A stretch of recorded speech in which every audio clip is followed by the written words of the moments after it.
भोपाल के अशोका गार्डन थाना क्षेत्र में एक व्यक्ति के घर में बड़ी मात्रा में कैश मिलने के मामले में पुलिस को एक और सफलता मिली है। दरअसल अशोका गार्डन के पंत नगर के रहने वाले कैलाश खत्री के यहाँ पुलिस ने दबिश दी थी, जिसके बाद 31 लाख से अधिक की राशि जब्त की गई थी। और इस पूरे मामले में पुलिस ने उनके घर में ताला लगाकर इस पूरी घटना की जानकारी आयकर विभाग को दी थी। लेकिन इसके साथ ही उनके घर से नोटों से भरे हुए कुछ बैग गायब हो गए थे, जिसको लेकर पुलिस कर्मियों पर भी मिली भगत के आरोप लग रहे थे। इसके बाद इस पूरे मामले की जांच भोपाल पुलिस कमिश्नर हरिनारायण चारी व अवधेश गोस्वामी द्वारा स्वयं की गई। इस पूरी कार्यवाही में कैलाश खत्री के रिश्तेदारों के यहाँ से वह बैग बरामद कर लिए गए हैं, जिसमें 40 लाख से अधिक राशि बरामद कर ली गई है।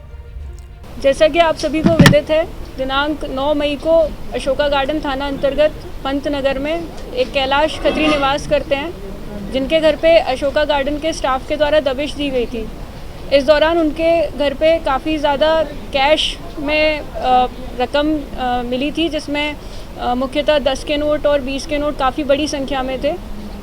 जिसकी जब जब्ती बनी थी तो लगभग 31,58,000 रुपये उसी दिन उनके घर से जब्त किए गए थे। इसमें जिस पुलिस स्टाफ के द्वारा दबिश दी गई थी तो कुछ लापरवाहियाँ उनकी सामने आई थी, जिसमें दबिश के बाद जो गार्ड नहीं लगाई गई थी उस वजह से कैलाश खत्री की फैमिली को मौका मिला था कुछ पैसे वहाँ से खुर्द-बुर्द करने का। इसमें एडिशनल डीसीपी जोन 1 रश्मि अग्रवाल, एसीपी हबीबगंज मयूर खंडेलवाल और टीआई शेपुरा रघुनाथ शक्तावत,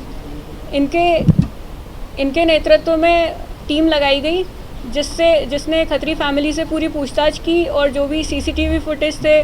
उनको एनालाइज किया, जिसमें यह समझ में आया कि खत्री फैमिली के द्वारा कुछ 5 से 6 बैग्स वहाँ से घर से मूव किए गए हैं